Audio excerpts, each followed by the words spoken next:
Baik, Assalamualaikum warahmatullahi wabarakatuh. Perkenalkan kami dari kelompok NLC, saya Rika Amalia dan rekan saya Nurul Manawira akan menjelaskan materi yang pertama mengenai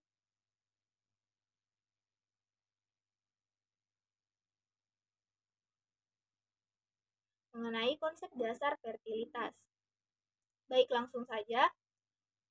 Fertilitas atau kelahiran ini adalah hasil reproduksi yang nyata atau bayi lahir dalam keadaan hidup dari seorang wanita atau sekelompok wanita. Nah, di sini juga ada istilah fekonditas. Dalam istilah demografi yang menunjukkan kemampuan fisiologis dan biologis seseorang untuk melahirkan anak lahir hidup. Ada pula istilah lain dari fertilitas itu adalah natalitas. Namun berbeda dalam ruang lingkupnya. Kalau fertilitas itu berperan dalam perubahan penduduk, sedangkan natalitas itu berperan selain dalam perubahan penduduk, juga dalam reproduksi manusia. Kemudian ada istilah lahir hidup. Nah, menurut WHO, mendefinisikan kelahiran hidup itu sebagai peristiwa kelahiran bayi tanpa memperhitungkan lamanya berada dalam kandungan di mana si bayi menunjukkan tanda-tanda kehidupan pada saat dilahirkan. Misalnya dia bernafas, ada denyut jantung, denyut tali pusat, atau gerak-gerakan otot. Nah, dengan demikian, peristiwa bayi yang lahir dalam keadaan tidak hidup atau meninggal ini tidak dimasukkan dalam perhitungan jumlah kelahiran. Untuk bayi yang lahir hidup tetapi kemudian dia meninggal beberapa saat setelah lahir, kelahiran hidup ini tidak dimasukkan dalam perhitungan jumlah kelahiran. Dan tidak termasuk sebagai kelahiran hidup itu adalah peristiwa keguguran atau bayi yang lahir dalam keadaan meninggal atau lahir mati. Nah, sedangkan lahir mati itu adalah kelahiran seorang bayi paling sedikit telah berumur 28 minggu dalam kandungan tanpa menunjukkan tanda-tanda kehidupan. Kemudian aborsi. Aborsi ini kematian seorang bayi dalam kandungan dengan umur kandungan kurang dari 28 minggu. Nah, mungkin yang kita ketahui aborsi itu adalah menggugurkan bayi karena kehamilannya tidak diharapkan. Namun di sini ada dua jenis aborsi. Yang pertama itu aborsi yang disengaja. Nah, aborsi yang disengaja itu bisa saja terjadi karena alasan medis. Misal, sang ibu mempunyai penyakit yang berat sehingga mengancam nyawanya apabila kehamilan tersebut dilanjutkan. Juga bisa saja bukan karena alasan medis, ya seperti kehamilan yang tidak diharapkan sehingga sengaja digugurkan. Juga ada aborsi tidak disengaja atau yang biasa kita kenal dengan istilah keguguran, karena janin tersebut tidak dapat dipertahankan lagi dalam kandungan. Nah, kemudian masa reproduksi atau masa usia subur yakni kisaran 15 sampai 49 tahun. Ini adalah masa seorang wanita sudah mampu melahirkan anak, yaitu kurun waktu sejak pertama haid sampai berakhir pada saat berhenti haid itu atau menopause. Nah, adapun fertilitas dan fekunditas. Nah, istilah fertilitas ini dapat juga diartikan sebagai kemampuan seorang wanita untuk menghasilkan kelahiran hidup. Sedangkan fekunditas itu berarti potensi seorang wanita untuk menjadi hamil. Jadi berbeda dengan fertilitas. Kalau fekunditas ini berkaitan dengan potensi melahirkan tanpa memperhatikan apakah seorang wanita ini nantinya benar-benar melahirkan atau tidak. Nah, di sini sudah diilustrasikan kisahnya Ibu Eri dan Ibu Nani yang kebetulan hamil di saat yang bersamaan. Di sini Ibu Eri tidak memiliki biaya untuk memeriksakan kandungannya, sedangkan Ibu Nani lebih suka memeriksakan kandungannya ke dukun. Nah, di saat melahirkan, bayinya Ibu Eri ini lahir dengan selamat, namun 1 jam setelah lahir bayinya meninggal karena berat badan lahir rendah. Sedangkan Ibu Nani juga kurang beruntung karena bayinya lahir dalam keadaan tidak bernyawa. Sebab proses melahirkan, Ibu Nani mengalami komplikasi dan akibatnya ia mengalami pendarahan hebat. Nah, dari ilustrasi tadi, lantas bagaimana dengan pencatatan kelahirannya? Nah, karena dalam perhitungan tingkat fertilitas yang dihitung adalah jumlah bayi yang lahir hidup, maka dalam kasus tadi yang hanya dihitung dan dicatat serta dilaporkan sebagai kelahiran adalah bayinya Ibu Eri. Nah, dalam demografi, bayi Ibu Eri itu harus dihitung sebagai kelahiran karena lahir dalam keadaan hidup, meskipun beberapa saat kemudian ia meninggal. Dan bayi Ibu Nani tidak termasuk sebagai kelahiran hidup dan tidak diperhitungkan dalam perhitungan tingkat kelahiran. Nah, itulah tadi penjelasan saya mengenai materi yang pertama. Selanjutnya saya persilakan kepada rekan saya untuk menjelaskan materi yang sama yang mungkin memiliki penjelasan serta pandangan yang berbeda. Terima kasih atas kesempatannya. Di sini saya akan mencoba menjelaskan fertilitas, konsep dasar fertilitas.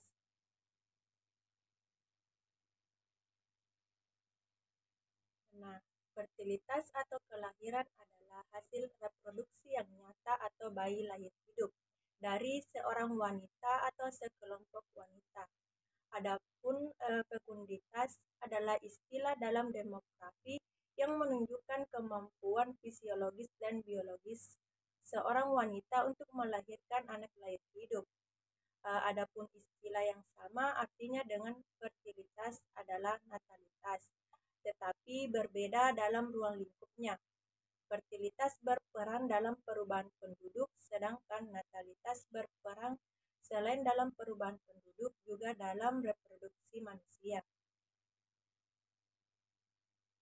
Nah, adapun lahir hidup yaitu konsep fertilitas hanya menghitung jumlah bayi yang lahir hidup. Namun WHO mendefinisikan kelahiran hidup sebagai peristiwa kelahiran bayi tanpa memperhitungkan lamanya berada dalam kandungan, di mana si bayi menunjukkan tanda-tanda kehidupan pada saat dilahirkan.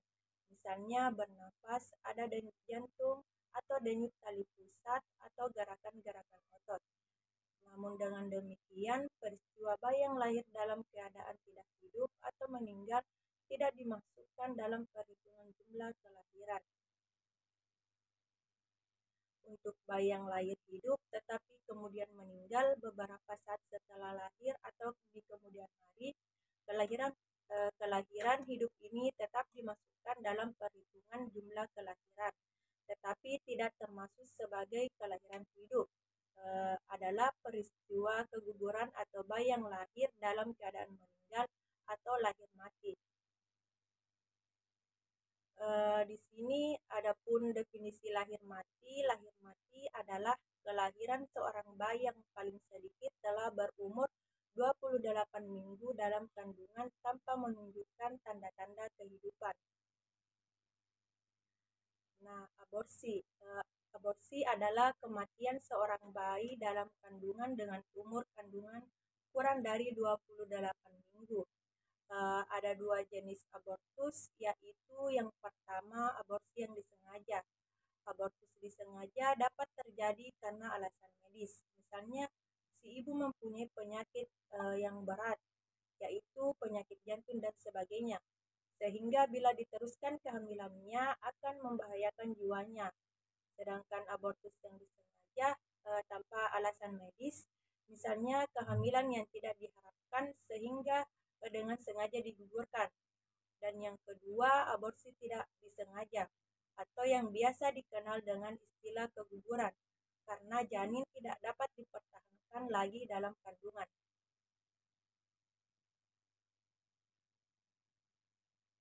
Nah, masa reproduksi. Masa reproduksi atau masa usia subur mulai dari 15 sampai 49 tahun adalah masa seorang wanita mampu melahirkan anak-anaknya, yakni kurun waktu sejak mendapat haid pertama dan berakhir pada saat berhenti haid. Nah, adapun fertilitas dan fekunditas. Istilah fertilitas juga dapat diartikan sebagai kemampuan seseorang wanita untuk menghasilkan kelahiran hidup. Sementara itu, fekunditas berarti potensi seorang wanita untuk menjadi hamil. Nah, berbeda dengan fertilitas, fekunditas berkaitan dengan potensi untuk melahirkan tanpa memperhatikan apakah seorang wanita ini benar-benar melahirkan seorang anak atau tidak. Nah, adapun ilustrasi dari Ibu Eri dan Nani. Kebetulan Ibu Eri dan Nani ini hamil pada saat yang bersamaan. Eri tidak memiliki biaya untuk memeriksa kandungannya, sedangkan Nani lebih suka memeriksa kandungannya ke dukun. Eri melahirkan bayi dengan selamat, bayinya sehat dan lucu. Eri kemudian melahirkan bayi dalam keadaan hidup, tetapi 1 jam setelah lahir, bayinya meninggal karena lahir dengan berat badan lahir rendah. Nani juga kurang beruntung karena bayinya tidak bernyawa pada saat dilahirkan. Dalam proses melahirkan, Nani mengalami komplikasi dan akibatnya ia mengalami pendarahan hebat. Ia terlambat dirujuk ke rumah sakit karena keluarganya menunggu izin dari suaminya. Nah, bagaimana dengan pencatatan kelahirannya? Karena dalam perhitungan tingkat fertilitas yang dihitung adalah jumlah bayi yang lahir hidup. Maka dalam kasus di atas yang harus dihitung dan dicatat serta dilaporkan sebagai kelahiran adalah bayi Eri. Dalam demografi, bayi Eri harus dihitung sebagai kelahiran karena lahir dalam keadaan hidup meskipun beberapa saat kemudian meninggal. Bayi Nani tidak termasuk sebagai kelahiran hidup dan tidak diperhitungkan dalam perhitungan tingkat kelahiran. Nah, mungkin itu penjelasan dari saya. Nah, baik, itulah penjelasan tentang presentasi kami pada video yang pertama. Baiklah, kami lanjutkan kepada video yang kedua. Baik, selanjutnya indikator fertilitas.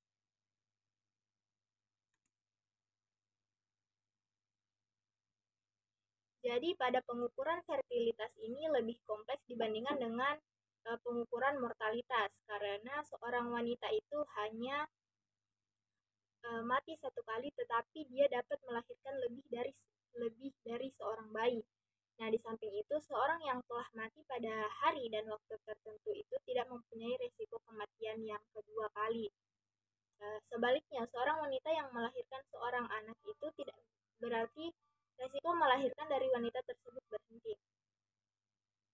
Nah, kompleksnya pengukuran fertilitas itu karena dia melibatkan 2 orang, yakni suami dan istri.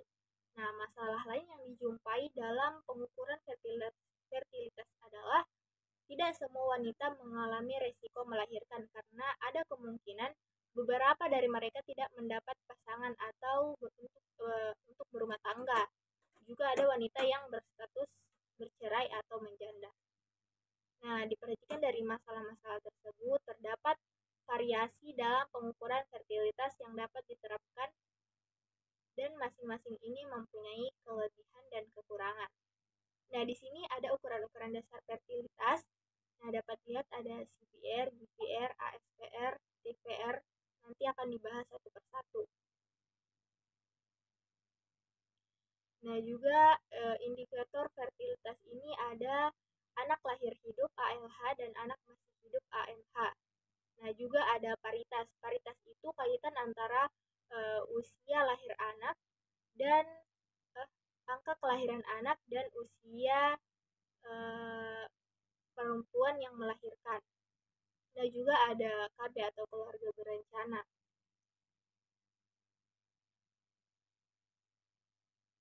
Nah, yang pertama angka kelahiran tahunan.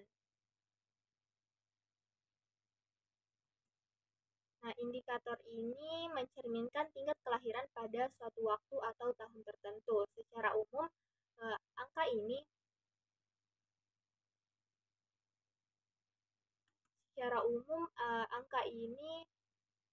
merupakan ukuran berapa banyaknya bayi yang lahir dibandingkan dengan jumlah perempuan usia subur pada tahun dan daerah tertentu. Nah, indikator angka kelahiran tahunan ini merupakan cerminan kelahiran dalam bentuk kerat lintang dan bukan bersifat longitudinal atau historis. Jadi CBR atau angka kelahiran kasar ini didefinisikan sebagai angka yang menunjukkan banyaknya kelahiran pada tahun tertentu per 1.000 penduduk pada pertengahan tahun yang sama. Kegunaannya untuk mengetahui tingkat kelahiran yang terjadi di suatu daerah tertentu pada waktu tertentu. Nah, di sini sudah ada cara menghitung CBR ini dengan membagi jumlah kelahiran dengan jumlah penduduk pada pertengahan tahun dan dikalikan dengan 1.000. Adapun data yang diperlukan itu adalah jumlah kelahiran dan jumlah penduduk pada pertengahan tahun di suatu wilayah. Nah, sumber data untuk memperoleh data tersebut dapat diperoleh dari hasil sensus penduduk, registrasi vital, atau survei-survei tentang fertilitas di SDKI atau Susenas. Jika survei ini tidak menanyakan jumlah kelahiran hidup, maka dapat diestimasi secara tidak langsung dari data jumlah anak lahir hidup dan anak masih hidup dengan menggunakan software Mortpaclite. Nah, di sini sudah ada contoh dari CBR tadi. Nah, hasil estimasi menunjukkan bahwa terdapat sebanyak 4 juta sekian kelahiran hidup dengan jumlah penduduk sebesar 217 juta sekian. Nah, dari contoh tadi sudah dapat diinterpretasikan pada contoh tersebut. Perhitungan CBR Indonesia menurut data Susenas 2004 adalah sebesar 20,3 yang artinya sekitar 20 kelahiran per 1.000 penduduk Indonesia. Terdapat sekitar 20 kelahiran per 1.000 penduduk Indonesia di tahun 2004. Nah, keterbatasan dari perhitungan CBR ini ialah lebih sederhana dan mudah dihitung, tetapi dia kasar. Karena yang menjadi pembagi adalah seluruh penduduk, baik dia laki-laki maupun perempuan, seluruh usia, termasuk yang bukan perempuan usia subur. Nah, selanjutnya GVR. Di sini sudah ada cara menghitung GVR. Nah, jadi GVR ini angka yang menunjukkan banyaknya kelahiran pada tahun tertentu per 1.000 penduduk perempuan berumur 15-49 tahun pada pertengahan tahun yang sama. Di sini sudah ada cara rumus untuk menghitungnya, yakni dengan membagi jumlah kelahiran pada tahun tertentu dengan jumlah penduduk perempuan berumur 15-49 tahun pada pertengahan tahun yang sama. Nah, kelebihan dari GVR ini meskipun dia masih bersifat umum, namun dalam kondisi keterbatasan data, ukuran ini sudah dapat mencerminkan tingkat kelahiran di suatu wilayah dibandingkan dengan CBR.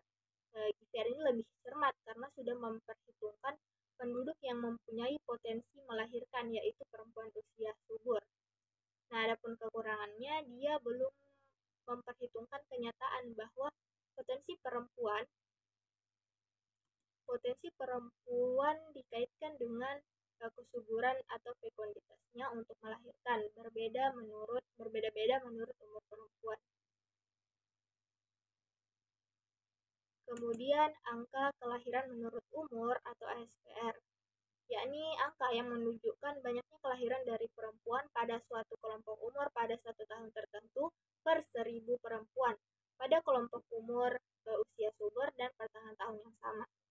Nah, adapun kegunaan dari ASPR ini merupakan indikator kelahiran yang memperhitungkan perbedaan fertilitas dari perempuan yang terpapar untuk melahirkan, yaitu perempuan usia subur, dengan memperhatikan karakteristik kelompok umurnya. Nah, secara alamiah, fekonditas perempuan untuk melahirkan itu berbeda menurut umur dan menjadi steril setelah menopause atau usia 49 tahun. Nah, sedangkan secara sosial ada kecenderungan bahwa saat ini perempuan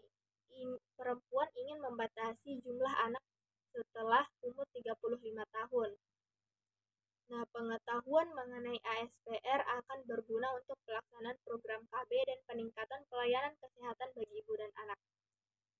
Indikator ASPR ini merupakan data dasar untuk mengembangkan proyeksi penduduk untuk mengetahui jumlah penduduk menurut umur dan jenis kelamin di masa yang akan datang. Nah, hasil proyeksi penduduk merupakan basis data untuk perencanaan pembangunan manusia di tahun-tahun mendatang. Nah, di sini sudah ada cara menghitung ASPR, yakni dengan membagi jumlah kelahiran dari perempuan pada kelompok umur tertentu dengan jumlah penduduk perempuan pada kelompok umur tertentu. Nah, umur tertentu yang dimaksud ini adalah usia 15 sampai 49 tahun. Adapun data yang dibutuhkan untuk dapat melakukan penghitungan ini adalah data tentang banyaknya bayi yang lahir dari ibu menurut umur tertentu. Misalnya, banyaknya bayi lahir dari ibu usia 20 sampai 24 tahun. Nah, sumber data dapat diperoleh dengan penghitungan secara langsung atau direct method.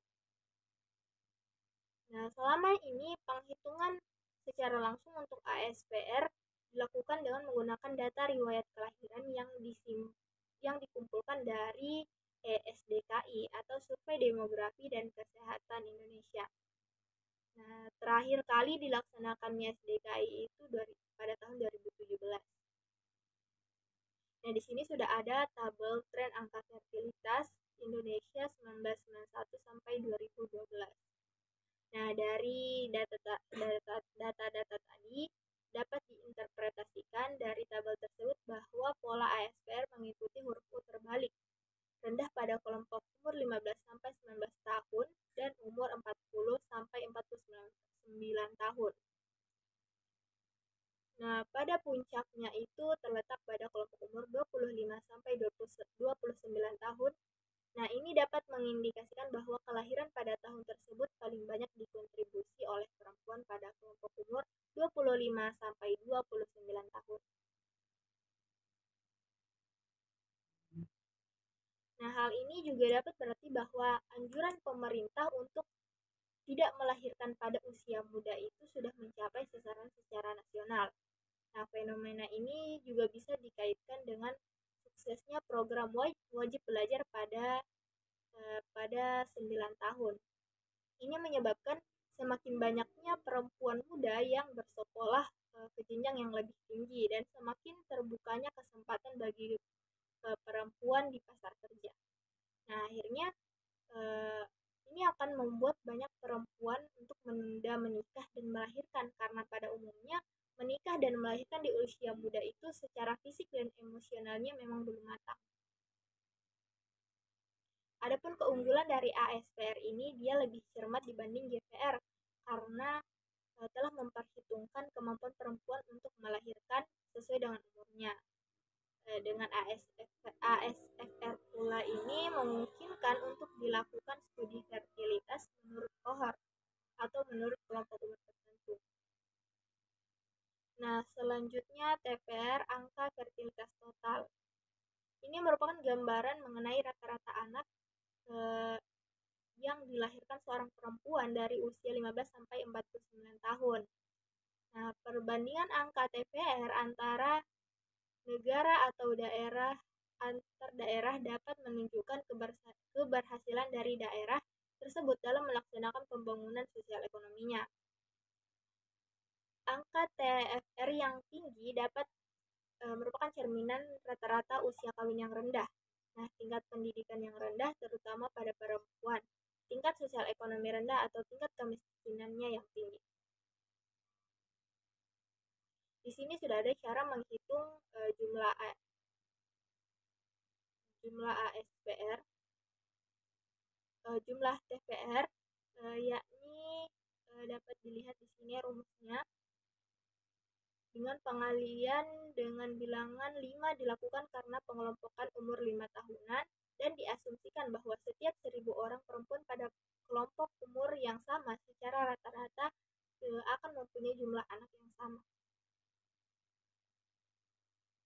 Nah, di sini ada contoh perhitungan TFR Indonesia berdasarkan data pada tabel tentang ASPR menghasilkan TPR sebanyak 2,35 dari penghitungan di bawah ini.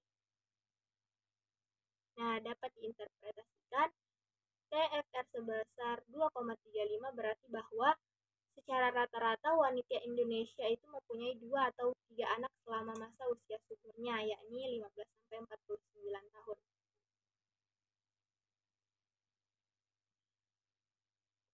Di sini ada replacement level, tingkat penggantian manusia. Nah, jika dibandingkan dengan tahun 1967 sampai 1970, di mana TFR Indonesia adalah sebesar 5,6, maka tampak bahwa rata-rata jumlah anak yang dipunyai oleh ibu-ibu Indonesia sudah menurun drastis, sebanyak 2,6 di tahun 2012. Tapi jumlah ini masih terlalu tinggi untuk mencapai penduduk tumbuh seimbang. Nah, penduduk Indonesia akan mencapai tingkat penggantian manusia apabila TFR turun mencapai 2,1. Nah, pada tingkat penggantian manusia ini, seorang ibu akan digantikan oleh seorang anak perempuan untuk meneruskan keturunan, tapi tidak menghasilkan pertambahan penduduk yang tinggi dan tidak terkendali. Nah, untuk mencapai tingkat penggantian manusia tersebut, nah sudah ada yang namanya program KB atau pemakaian kontrasepsi yang masih harus digalakkan. Dan pelaksanaan program KB tersebut harus disertai dengan peningkatan kualitas pelayanan dan berorientasi kepada pelayanan kebutuhan dan keluhan klien dan tidak hanya mengejar target semata. Nah, keterbatasan pada TFR ini sama dengan keterbatasan pada ASPR. Nah, baik, itulah tadi sedikit penjelasan mengenai video yang kedua. Selanjutnya kita lanjutkan materi pada video yang ketiga. Kemudian indikator fertilitas anak lahir hidup atau ALH dan anak masih hidup atau AMH. Nah, berbeda dengan indikator angka kelahiran CBR, ASPR, dan TPR. Indikator anak lahir hidup atau juga sering disebut dengan Lindbergh-Everbrand mengandung pengertian yang bersifat longitudinal dan bukan gambaran penampang bintang. Indikator anak lahir hidup ini diperoleh dari informasi atas pertanyaan, berapa jumlah anak yang telah ibu lahirkan selama ini? Nah, jawabannya yaitu mencerminkan semua anak yang telah lahir dari sejak menikah pertama kali sampai saat wawancara, bukan hanya anak yang lahir pada saat ini atau tahun ini. Jadi, rata-rata jumlah anak lahir hidup menurut umur mencerminkan perjalanan fertilitas ibu sampai pada umur yang bersangkutan. Oleh karena itu, polanya akan menunjukkan bahwa secara rata-rata ibu yang masih muda mempunyai anak yang lebih sedikit dibanding dengan ibu yang lebih tua umurnya. Nah, banyaknya kelahiran hidup dari sekelompok atau beberapa kelompok wanita selama masa reproduksinya. Kegunaannya, hitungan ini bermanfaat untuk mengetahui rata-rata jumlah anak yang dilahirkan hidup oleh sekelompok wanita mulai dari memasuki masa reproduksi hingga saat wawancara. Nah, adapun cara perhitungan ALH ini yaitu jumlah anak yang lahir hidup dibagi dengan jumlah wanita kelompok umur tertentu. Nah, bisa dilihat dari rumus yang ini. Nah, adapun data yang diperlukan yaitu jumlah anak lahir hidup menurut kelompok umur wanita dan jumlah wanita kelompok umur tertentu. Adapun sumber datanya yaitu dari sensus penduduk, SDKI, Susenas, dan Supas. Nah, di sini ada tabel jumlah anak lahir hidup dan jumlah wanita rata-rata anak lahir hidup Indonesia dari tahun 2004. Adapun interpretasinya yaitu rata-rata ALH memberikan informasi mengenai rata-rata anak yang dimiliki wanita menurut kelompok umur tertentu. Data mengenai ALH pada tabel menunjukkan bahwa rata-rata ALH meningkat sesuai dengan peningkatan umur wanita. Tetapi pada wanita kelompok umur tua mulai dari 40 sampai 49 tahun hanya terjadi peningkatan kecil. Angka rata-rata ALH yang dimiliki yaitu antara 3 dan 4 anak. Namun ini menunjukkan kemampuan reproduksi menurut umur perempuan.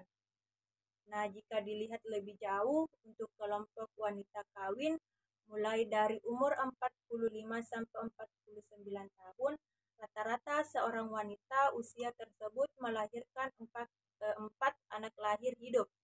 Rata-rata jumlah anak lahir hidup pada wanita kelompok umur 45 sampai 49 tahun dapat disebut sebagai completed family size karena setelah usia tersebut umumnya wanita sudah tidak dapat melahirkan. Nah, ALH pada umur tua menunjukkan perilaku kohor yang lahir terlebih dahulu dan masih mempunyai norma keluarga besar. Adapun keterbatasan ALH merupakan angka yang memberikan informasi fertilitas kumulatif seorang perempuan dan tidak memberikan informasi mengenai kapan kelahiran tersebut terjadi. Nah, perlu diperhatikan bahwa seringkali terjadi salah pencatatan karena untuk wanita yang sudah tua kemungkinan lupa menjadi semakin tinggi. Nah, di sini jumlah anak yang masih hidup yang dimiliki seorang wanita sampai saat wawancara dilakukan.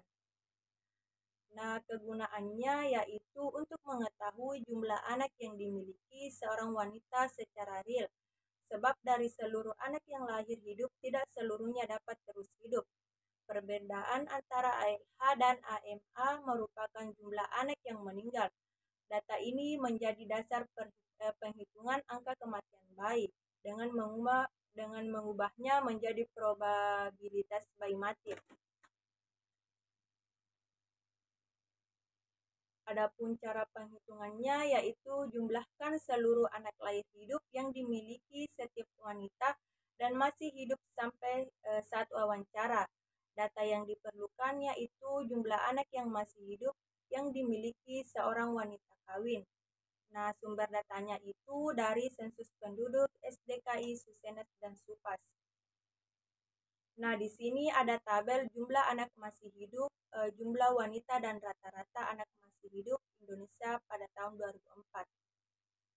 Adapun interpretasi yaitu data anak masih hidup ini menggambarkan rata-rata jumlah anak masih hidup menurut kelompok umur. Nah, bila jumlah anak masih hidup ini dibandingkan dengan jumlah wanita pada periode yang sama, akan didapatkan rata-rata anak masih hidup yang dimiliki seorang ibu. Dari data Susenas 2004, rata-rata jumlah anak masih hidup yang dimiliki seorang wanita di Indonesia pada wanita kelompok umur tua adalah antara 2 dan 3 anak masih hidup. Nah, perbedaan antara ALH dan AMA yang kecil menggambarkan tingkat kematian anak yang rendah. Perbedaan ALH dan AMA menjadi dasar penghitung angka kematian bayi.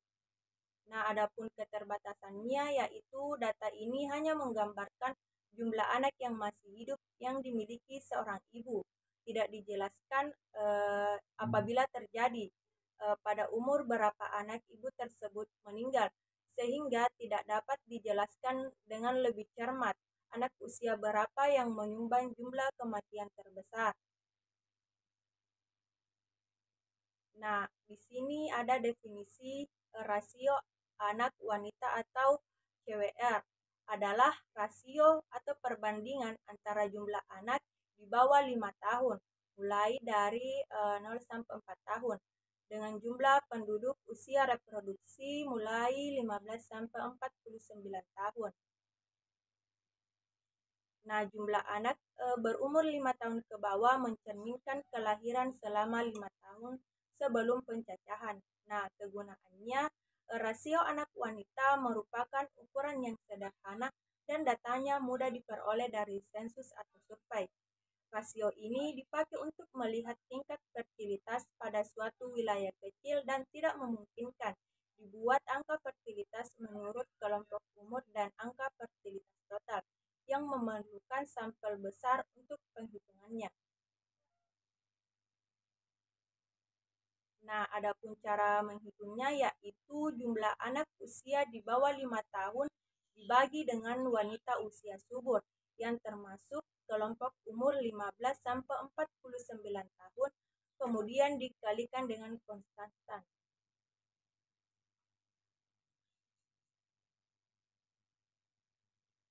Nah, contoh dari data Susenas 2004, jumlah perempuan kelompok usia reproduksi 15 sampai 49 tahun sebanyak 60 juta 555.467 wanita, dan jumlah anak di bawah usia 5 tahun adalah sebanyak 19.884.253 anak.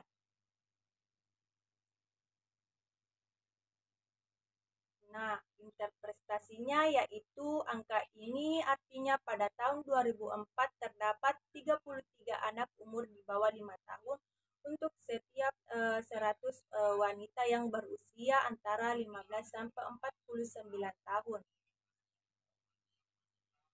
Dengan kata lain, dari setiap 10 perempuan usia subur terdapat 3 anak berumur di bawah 5 tahun. Nah, CWR ini merupakan angka perbandingan antara jumlah balita dan wanita usia reproduksi.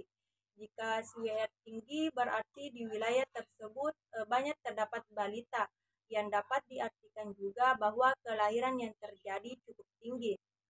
Nah, di sini ada keterbatasannya. Angka ini dipengaruhi oleh kekurangan pelaporan akan jumlah anak karena kesalahan pelaporan umur.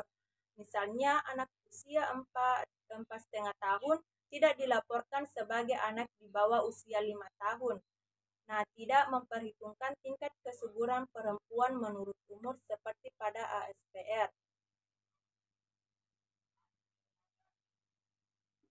Nah, baik, demikianlah presentase dari kelompok kami mengenai 3 materi atau 3 video tersebut. Apabila ada kekurangannya, kami memohon maaf. Sekian, Assalamualaikum warahmatullahi wabarakatuh.